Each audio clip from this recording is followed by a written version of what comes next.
Mes chers compatriotes, la communauté internationale célèbre aujourd'hui, lundi 10 octobre, la Journée mondiale de la santé mentale. Pour cette année 2022, le thème retenu par l'Organisation mondiale de la santé est « Faire de la santé mentale et du bien-être de tous une priorité mondiale ». Ce thème a été choisi dans le but d'attirer l'attention de tous sur l'importance qu'il faut accorder à la santé mentale et au bien-être de tout un chacun. Par cette célébration, l'OMS incite ses pays membres à retenir ce moment fort dans l'agenda des acteurs de santé pour promouvoir la santé mentale et le bien-être psychosocial pour tous. La situation de la santé mentale des populations à travers le monde a été aggravée par l'émergence de la pandémie Covid-19 qui a mis à rude épreuve le bien-être psychologique et social de tous. À ce jour, au moins 1 milliard de personnes souffrent de santé mentale dans le monde. Pourtant, dans les pays à revenus faibles et intermédiaires, 75 à 90% des personnes atteintes de troubles mentaux et psychosociaux n'ont pas accès aux soins dont elles ont besoin. En République démocratique du Congo, la situation de la santé mentale demeure préoccupante. Au moins 22 millions de Congolais sont affectés par des problèmes de santé mentale. Pourtant, la couverture en services de santé mentale reste encore très faible, estimée à peine à 5%.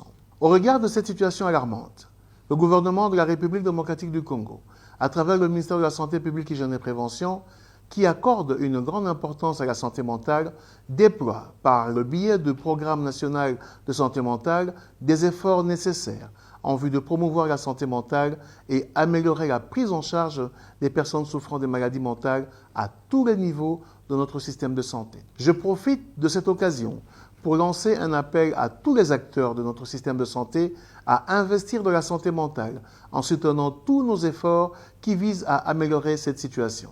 Mes chers compatriotes, le thème de la Journée mondiale de la santé mentale juste évoqué nous rappelle qu'il n'existe pas de santé sans une santé mentale saine. Ainsi, cette célébration doit être pour nous tous une occasion de manifester notre solidarité à l'égard des compatriotes qui souffrent des troubles mentaux et neurologiques souvent liés à la consommation de substances psychoactives.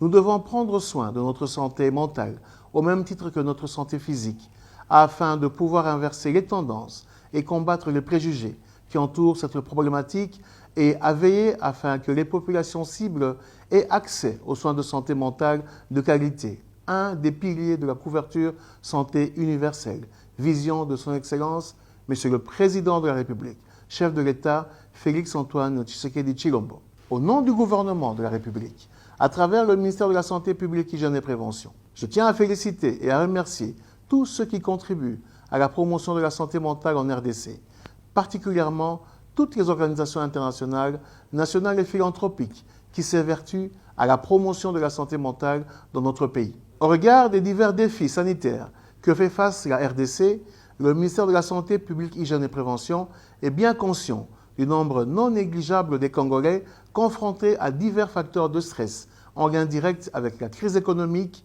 la stigmatisation, la discrimination, les violences basées sur le genre, ainsi que les conflits armés dont sont victimes nos compatriotes. L'exposition à ces événements stressants entraîne un risque d'aggravation des problèmes psychosociaux et de santé mentale sous-jacents qui nécessitent une grande implication de tous les acteurs de la santé mentale. Que vive le Programme national de santé mentale, que vive le ministère de la Santé publique, Hygiène et Prévention, que vive la République démocratique du Congo. Je vous remercie.